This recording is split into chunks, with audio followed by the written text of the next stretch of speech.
দর্শক, আজকের গল্পটি একটু ভিন্ন ধরনের। আজকে এই গল্পের মধ্য দিয়ে কথা বলার চেষ্টা করব একজন বেকারি বিক্রেতা। তিনি মূলত এভাবেই বেকারি বিক্রি করে থাকেন। এই কাজটা দেখে আমরা অনেকেই খুবই সহজ মনে করি। চলুন এক নজর দেখে নিই এই বেকারির গাড়িতে কী কী আইটেম আছে এবং তার সঙ্গে আমরা ভিডিও যোগে কথা বলার চেষ্টা করব। দেখতে পাচ্ছি হরেক রকমের আইটেম নিয়ে তিনি মূলত গ্রামগঞ্জে বের হয়েছেন। তিনি কতদিন যাবৎ এই ব্যবসাটির সঙ্গে পরিচিত আমরা অবশ্যই আপনাদের জানানোর চেষ্টা করব যদি সম্ভব হয় এই ভিডিওর মাধ্যমে। আসসালামু আলাইকুম ওয়া রাহমাতুল্লাহ। ওয়ালাইকুম আসসালাম ওয়া রাহমাতুল্লাহ। কেমন আছেন ভাই? আলহামদুলিল্লাহ। আপনার বাসা কোথায়? আমার বাসা শিকারপুর। শিকারপুর।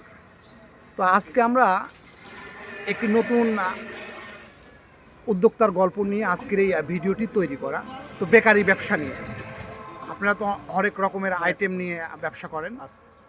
এই ব্যবসাটি আপনি কতদিন ধরে পরিচালনা করেন? প্রায় 14 বছর। প্রায় 14 বছর।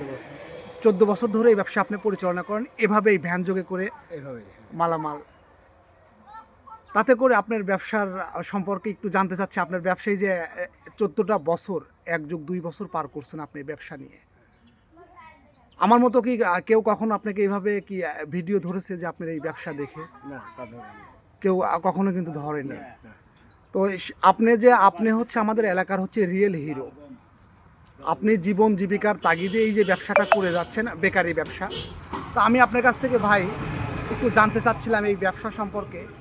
এই ব্যবসাটা নিয়ে অনেকের অনেক ধরনের ভ্রান্ত ধারণা আছে, যে মনে হয় অনেকে দেখেই মনে করে যে এই ব্যবসাটা হয়তো কিছু টাকার হরেক মাল, ব্যবসাটা একদম সহজ। আসলে কি ভাই ব্যবসাটা আসলে সহজ না, খুব কঠিন।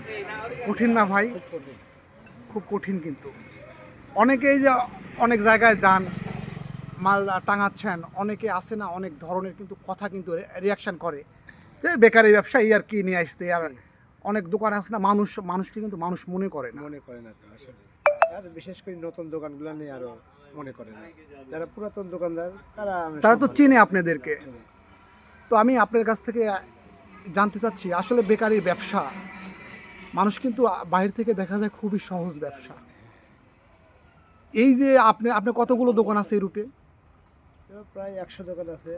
100 দোকান আছে। আপনি তো জানেন, আপনি তো প্রত্যেকটা দোকানদারকে চিনেন। চিনি।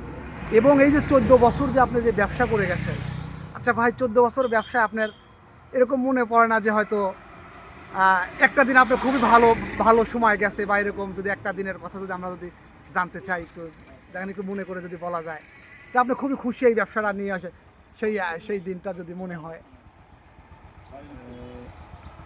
ব্যবসা বলতে তো আমি অনেক ছিলাম, খুব সুখী ছিলাম, কিন্তু আমার জীবনে একটা ঝড় আসার কারণে আমি টাকা পয়সা অনেক কষ্ট হয়ে যায়। তারপরে আমি কিছু সুদের টাকা নেই, চিকিৎসা এই এক সুদ এখান থেকে আরেক জায়গা নেই, আরেক জায়গা থেকে টাকা তুলি, আরেক জায়গা দেই, এরকমভাবে আমার ঋণগ্রস্ত হয়ে যায়। মানে চক্রহারে খালি বৃদ্ধিই পাচ্ছে। বৃদ্ধি পাচ্ছে, আমি ঋণগ্রস্ত হয়ে যাই। তারপরে আমি বাড়ি টাড়ি বেশি ফেলা দিই। পুরাতন বাড়ি আসলে পুরাতন বাড়ি আমি বিক্রি করি, ঋণ টিন সব শোধ করি। শোধ করার পরে ইনশাল্লাহ এখন আমি সুস্থ জীবন যাপন করছি। এখন ঋণ থেকে তো আলহামদুলিল্লাহ। আলহামদুলিল্লাহ। দর্শক, এই যে ভাইটি কিন্তু বলতেছিলেন যে তিনি কিন্তু সুদের উপরে টাকা নেওয়া। হ্যাঁ, এই 4 নম্বর মুর্শিদা ইউনিয়নের আমাদের ইউনিয়নে কিন্তু প্রচুর পর্যন্ত কিন্তু সুদারু আছে।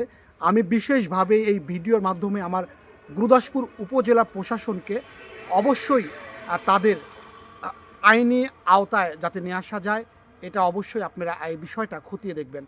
দর্শক, কথা বলতেছিলাম প্রিয় বড় ভাইয়ের সঙ্গে। তিনি মূলত এভাবে তার জীবনযাপন পরিচালনা করছেন 14 বছর যাবৎ।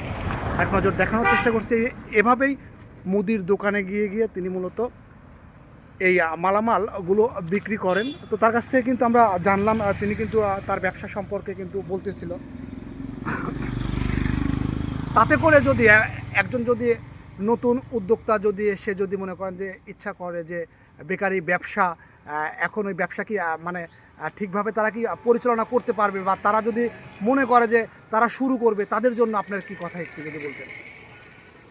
তো ব্যবসা যারা নতুনভাবে যারা করবে, ব্যবসায় যারা নতুনভাবে যারা এই ভ্যান দিয়ে হয়তো মালামাল কিনে নিয়ে যদি ব্যবসা করতে চায়, তারা ব্যবসা করতে পারে যদি কখনো কোনো দোকানে বাকি না দেয়। আর বিশেষ করে বাকি দিলে চালান হয়ে যাবে নষ্ট, আর চালান তো যাবেই, কিন্তু দোকানদারের কাছে সম্পর্কটা নষ্ট হয়ে যাবে। নষ্ট হবে, ঠিক। তো আজকে হয়তো তাকে 1000 টাকার মাল নিল, 200 টাকা বাকি রাখলো, জি, পরের সপ্তাহে 200 টাকা চালে বলে ভাই আজকের মতো থাক, সামনের সপ্তাহ দিয়ে এসো, আজকের মালটা নগদে এলে পরের সপ্তাহে তাদের 50 টাকা বাকি রাখে। এরকম করতে করতে ছোট বাকিকে বড় বাকি বানালা দেয়। তাহলে ওই পরে ওই বড় বাকি টাকা যখন চায়, তখন ওই দোকানদার আমার কাছ থেকে আর তখন মানে মাল নিতে চায় না। আমার মতো যেই হোক লাইনে যারা আছে তার কাছে মাল নিতে চাবে না। আর বিশেষ করে বাকি না দেয়, বাকি না দেওয়া হবে। দোকানদারকে বলা লাগবে ভাই আপনি 500 টাকা আছে, 500 টাকারই মাল নেন, আপনি বড় বেশি করে মাল নিয়েন না। আবার পরের সপ্তাহে আমি তো আসতেইছি, প্রতি সপ্তাহে আসি, যখন ফোন দেবেন তখনই মাল পাবেন। দর্শক, কথা বলতেছিলেন যে ব্যবসা নিয়ে। তো আমরা যারা নতুন উদ্যোক্তা, যারা নতুন উদ্যোগী হতে চাচ্ছি, আপনাদের কাছে একটি মাত্র মেসেজ থাকবে, বাকি দিবেন।